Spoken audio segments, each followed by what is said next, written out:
上期丢丢讲述了中国神话之中关于三魂七魄的传说与看法。在古老的中国人眼中，人的肉体在死亡之后，七魄会随着身体的分解而回归于天地之中，而三魂则会被分开，一个守护在尸身之旁，一个守护在灵位之旁，而最重要的那个承载着生前因果善恶的魂会被专司灵魂的神明拘走，从而为生前所做之事承担后果。中国古人对天地阴阳有着独特的看法，再加上儒家推行纲常制度，认为天地之中皇帝为君，是至高至阳之人，而其他人则被皇帝遵循天道所主宰掌控着。这种观念促进了中国古代帝国的强盛，随着时间的演变，经过世人的流传，这种观念也进入到了我们中国人的鬼神文化之中。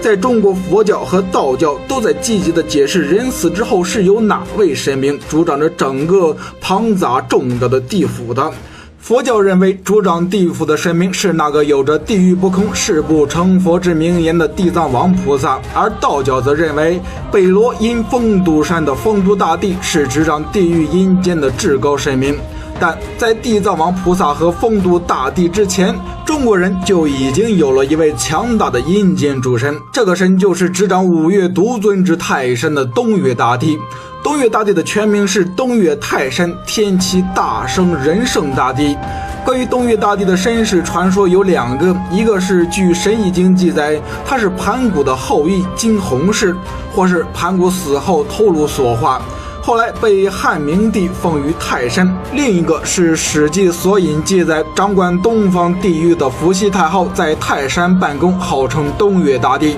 具体的记载如今已经模糊不清，不过可以看出泰山之神东岳大帝是一个与三皇五帝这类创世神同等地位的神明。而在中国古代帝王看来，泰山与泰山之神还有着特殊的意义。中国的皇权乃是天道所授，所以皇帝被称之为天子，认为自己是由上天选出来符合天道管理人民的统治者。但身为肉体凡胎的人降生之后，天之子与自己的父亲总是不能够直接说得上话，于是泰山这个地方就成了天子与自己的父亲对话的地方。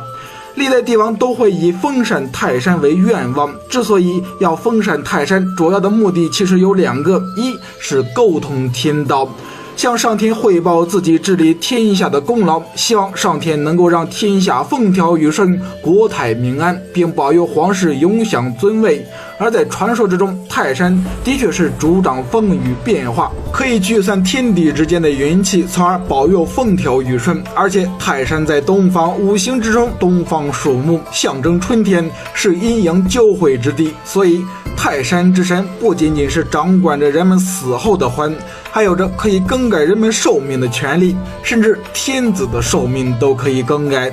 皇帝来此封禅泰山的另一个意思，也是希望上天与神明能够延长自己的寿命。根据风俗通义正史记载，在泰山之上，东岳大帝有着神器金切玉册，在上面刻录着天道授予人们的寿命的长短。有一次，汉武帝梦中游魂，来到泰山之中，因帝王之气受到了礼遇，因此得以观看这本玉册之中自己的寿命。当汉武帝拿起玉册朗读寿命之时，多了个心眼儿，将自己18岁的寿命倒读